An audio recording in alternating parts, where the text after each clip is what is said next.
Boom! How's everybody doing? Hope you are doing well. My name is Andrew Kuhn, Focus Compounding, sitting next to Geoff Gannon. Geoff, how's it going today? It's going very well, Andrew. How's it going with you? It's going great. We hope everyone is having a wonderful day. In today's podcast, we are going to be going over a write-up that Geoff had written up for our app, focuscompounding.com/app, $7.95 a month. That is $7.95 a month. And you get access to daily posts like the one that we are going to go over today. You get access to videos, frequent videos of where I just pull out my iPhone and say, hey, Geoff, let's talk about this on the video for the app. And then you also get access to our 200 plus backlog of episodes, right, where we have over the years talked about so many different topics. All for $7.95 a month. So go to focuscompounding.com/app if you are interested in that. So the topic is Peter Lynch and the most basic form of Scuttlebutt. Right. We haven't talked about this. We haven't even tweeted about it. Geoff and I just got back yesterday. Today's Monday. We got back Sunday from a Scuttlebutt trip. Last Tuesday, we decided we want to go somewhere. We left Thursday. We went through New Mexico to Arizona to Kansas, through Oklahoma, and then back in the great state of Texas in Dallas. And when we got to New Mexico, it was both our first time being there, and Arizona, right? You said you've never been in New Mexico, right? Correct. Yeah. I've been to airports. Okay, so airports. I mean, just like I've been to Arizona, but I had a layover. Yeah. Right? But we've never been, let's say we've never stayed a prolonged period of time. Correct. In New Mexico, Arizona, and we actually checked out a business along the way. In New Mexico, we had a destination place. We saw two businesses in Arizona. Then we went to Kansas and then back to Dallas. Yeah. But when we got to New Mexico, I was like, I'm adding this to a place that I could potentially live. So I have a list. Geoff and I were seeing all the country. And between the two of us, I have a list of places you could not pay me enough to live in. I won't say which places are on that list. It's kind of like, when Michael Jordan was talking about selling Nike shoes and about, talking about politics. Right. His decision on politics or what if he's left or right, and what do you say? Democrats buy shoes too. Republicans buy sneakers too. Republicans buy sneakers too. So that's my whole thing. I'm like, we like every state if we have clients there. But anyways, New Mexico is definitely on the list of places I could live. I love New Mexico. Arizona is pretty cool too. But we've been doing a lot of Scuttlebutt. We've been talking about a lot of Scuttlebutt. I've been tweeting a lot about Scuttlebutt because I was starting a lot of Peter Lynch, drawing inspiration, see what he was doing.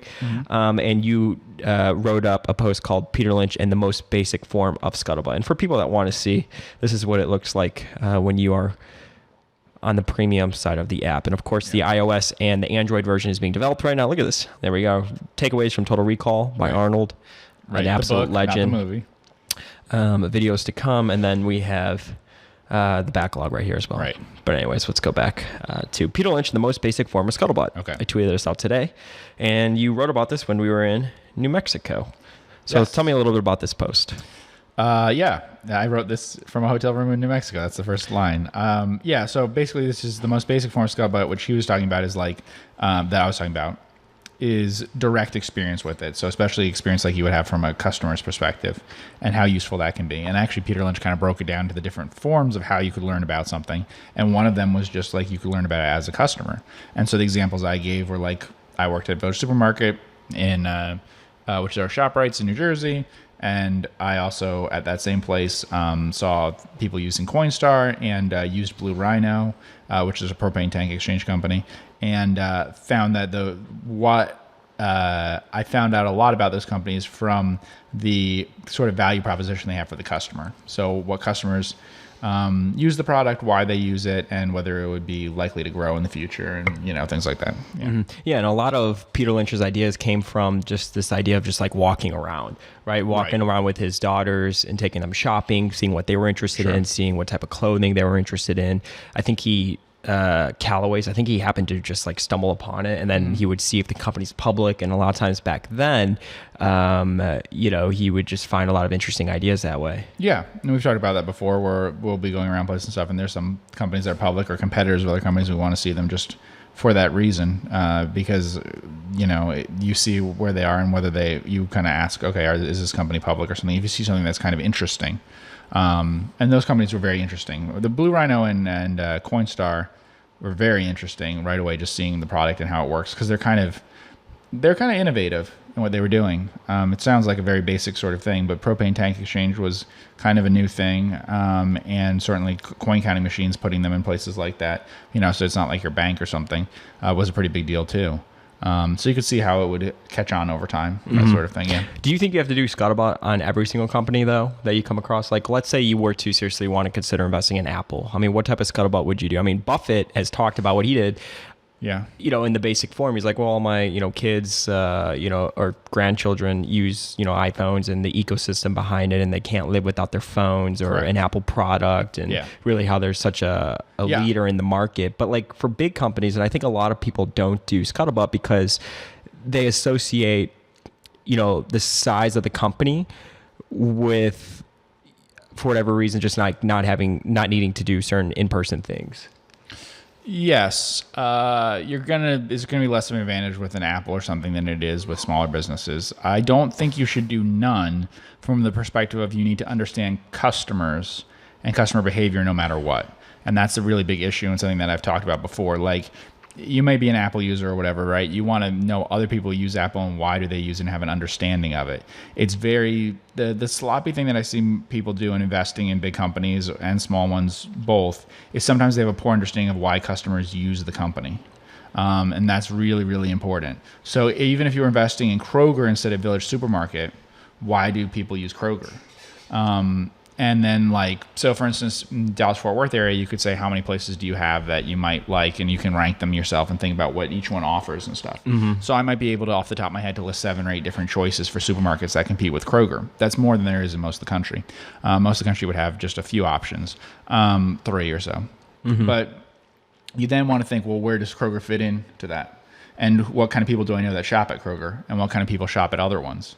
And it's very important to do that and not to be too biased and in your bubble of whatever place that you shop at. Mm-hmm. So I may shop at certain places that are very different from Kroger and prefer to it, but most the people that I think of would prefer Kroger to where I shop, for reasons that I can figure out about what sorts of things they value and stuff like that.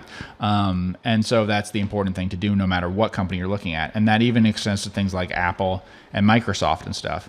Be realistic about why someone would prefer to have Apple products or Microsoft products or whatever products, and have an understanding of that.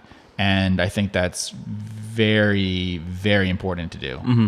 And to understand if you're a bad judge of many of those things. We've talked about that before, but my preferences in many different things, let's say coffee or whatever, are out of the mainstream in a way that it's not a very accurate way to judge that. We were talking about that, about what places we stopped and had coffee and stuff. They're not going to sell the highest quantity of coffee, some of those. Starbucks does, but some of the other places, there's very popular things. And I was kind of saying, well, for most people's palate, this is actually a very,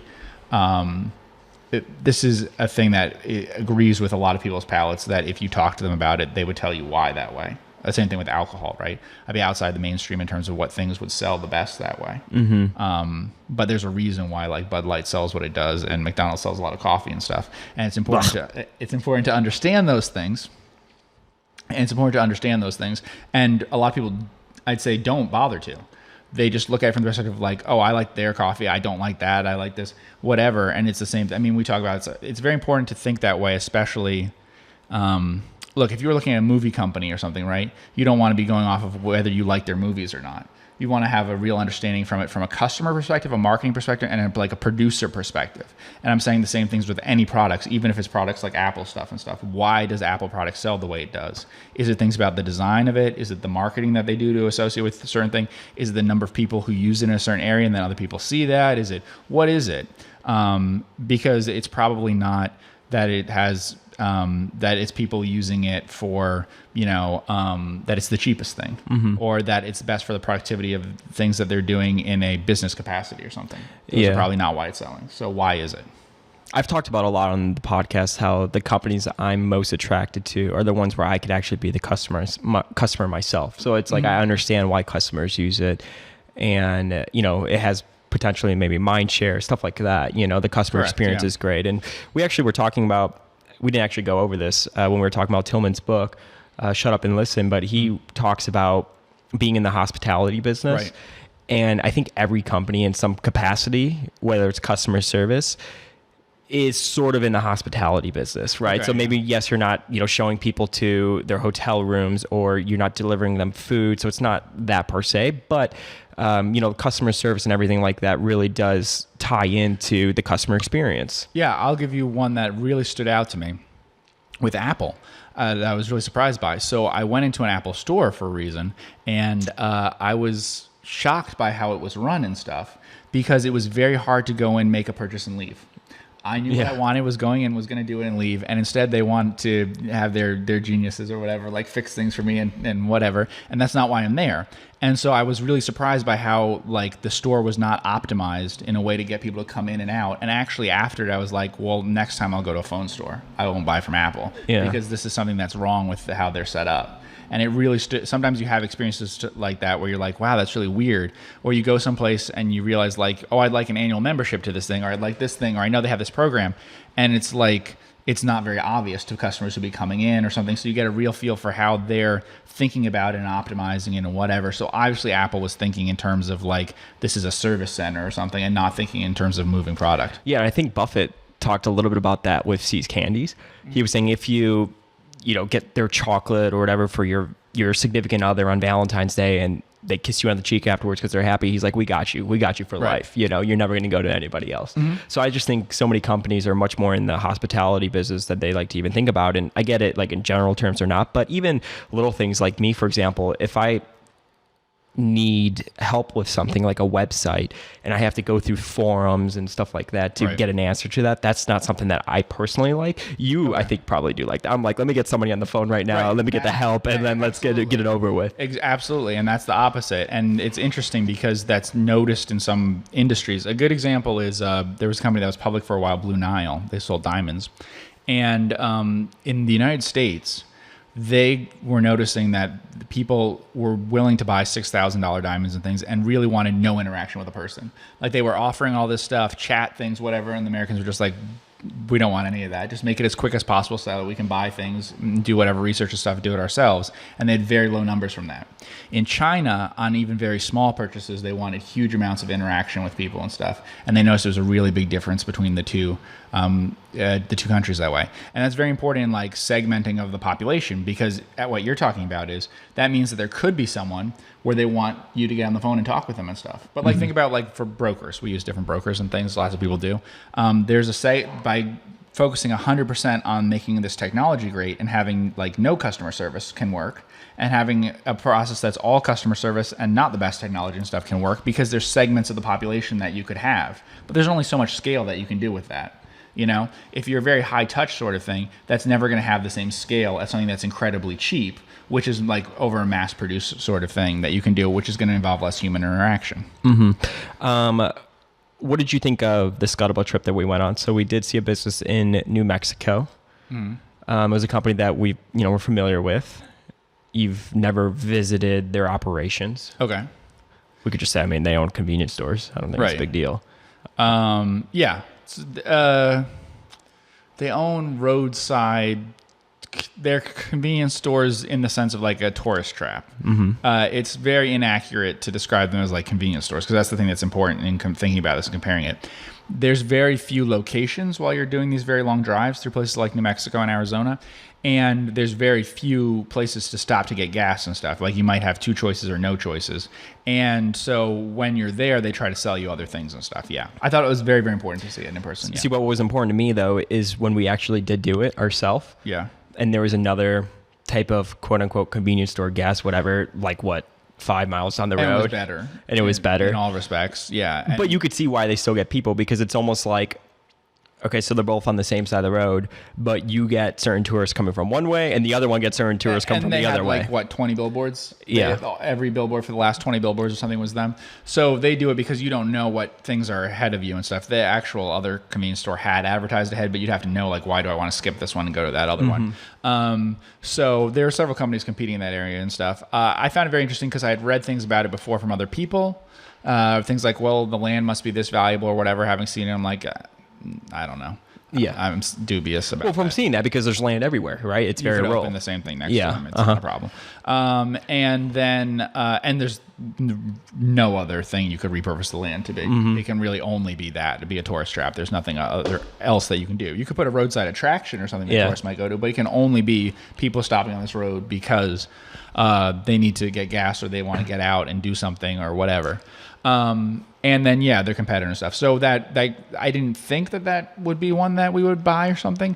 But after doing the research on it, I mean, we could say what stock this is. Sure, go for it. So it's Bolin Travel, BWLN. What's their ticker? You want to do it on Quick FS? Sure. All right. BWL. Is that Bolin? Maybe not. Bowl America. So what's Bolin? BOW. Try BOW. Do they have them? Bolin Travel is BWTL. There we Bolin go. Travel. So here we go. There's virtually no beta. Share turnover is like nothing. It's basically a controlled company, all those sorts of things.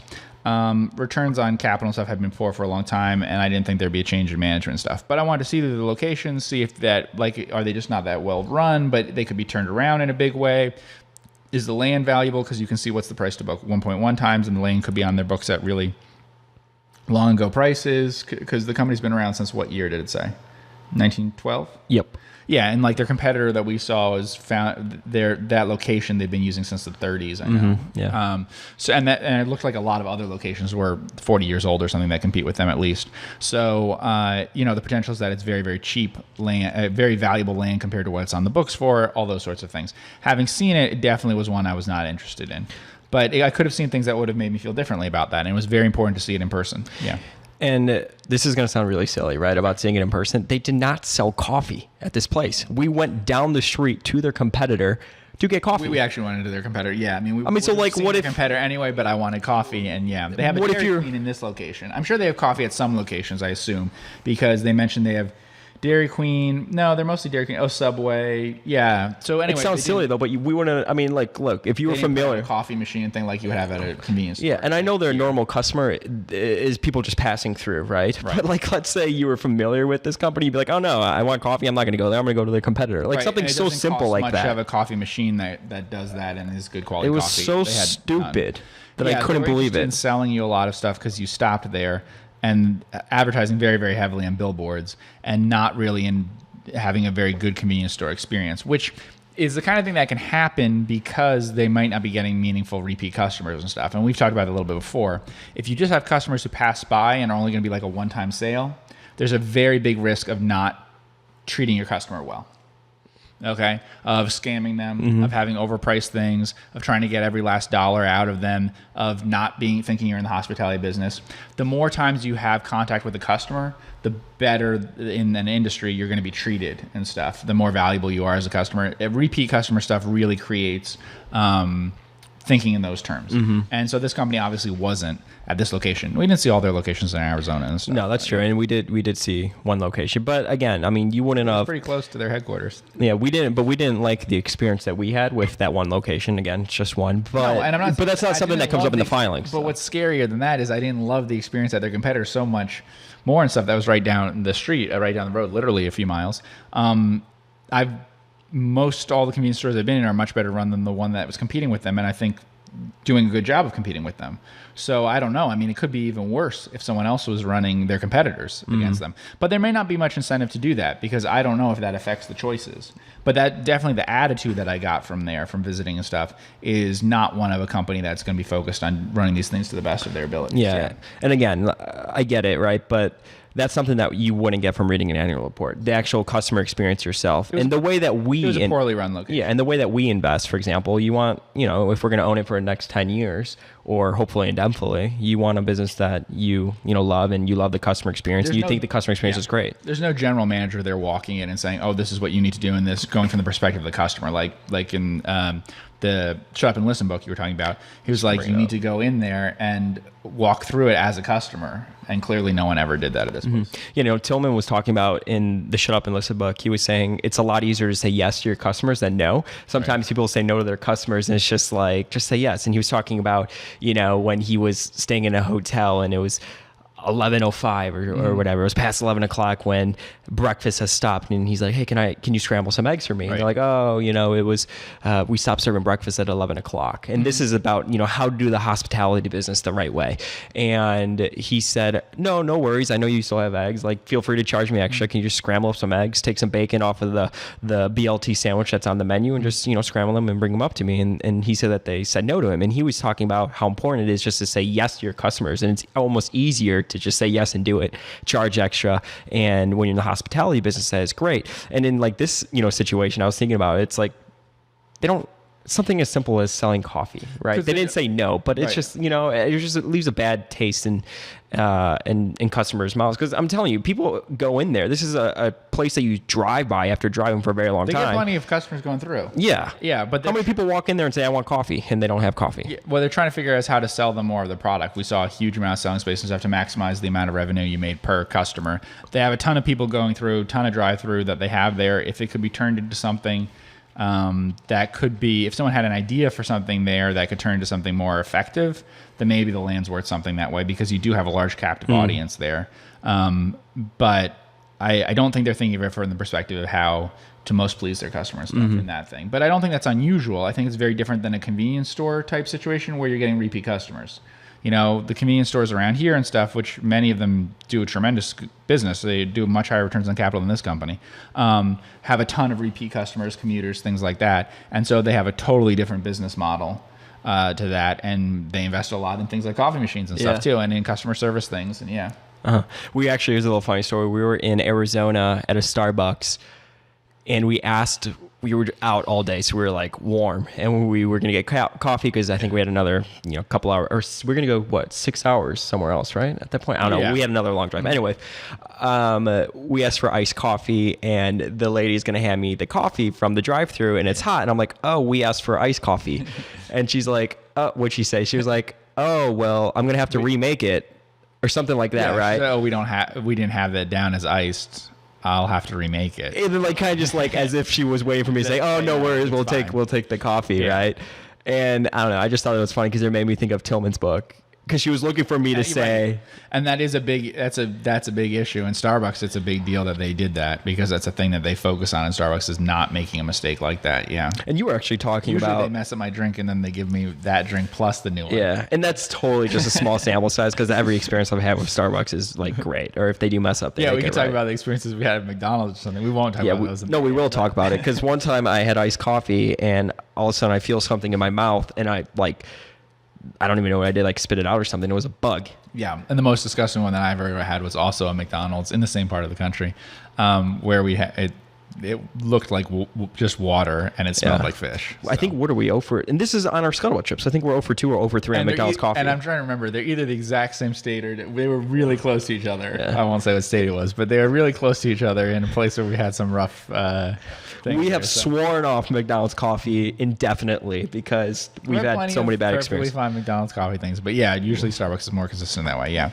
So, not a coffee podcast though, but visiting bowling travel centers, it did give me a feel for what it was like, and which is good to do though. I don't feel there's a huge amount of potential there.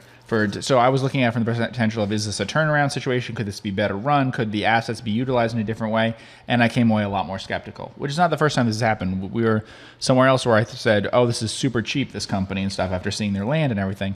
But I don't see how they're going to turn it around to use it differently. If they sold it off to someone else and they did things with it, I'd feel differently. But that's a good example, because we saw here, I wasn't impressed by the value of the land or anything, but we saw something where I was very impressed by the value of the land and buildings and stuff relative to the market cap. Not Bowl & Travel Centers. Not Bowl & Travel Centers, a totally different one. Although a market cap that's even lower than Bowl & Travel Centers, and clearly the land is worth much, much more than Bowl & Travel Centers. Mm-hmm. So very, very cheap. So like a Ben Graham person, after doing the visit that we did, would love that. But the problem is, controlled company, and doing the business that they're in now, I can see how they'll basically break even or make a tiny bit of money. I don't see how they're ever going to earn a decent amount of return on their assets. Same here with Bowl & Travel, which you could get yourself. You can look and see they haven't been exceeding like a 5% return on capital. And having visited the place, you can see why that would be. So I needed to look there and be like, okay, how do you get to a 10% return? How do you get to a 15%? Because look, this thing has a price to book of 1. At a price to book of 1, to get a good return on this business, you need to be making like 10% return on equity. They haven't done that in the past. And having visited it, I wouldn't be surprised if they continue not to do it. Cool. Well, I want to thank everybody so much for tuning in with Geoff and I on the Focus Compounding Podcast. If you want to get access to the write-ups that we went over, be sure to go to focuscompounding.com/app. And of course, if you want to sign up for QuickFS and you do sign up, make sure you tell them that you came from Focus Compounding. I want to thank everybody so much for tuning in with the two of us. We appreciate all the support, having a lot of fun doing it, and we will see you in the next podcast.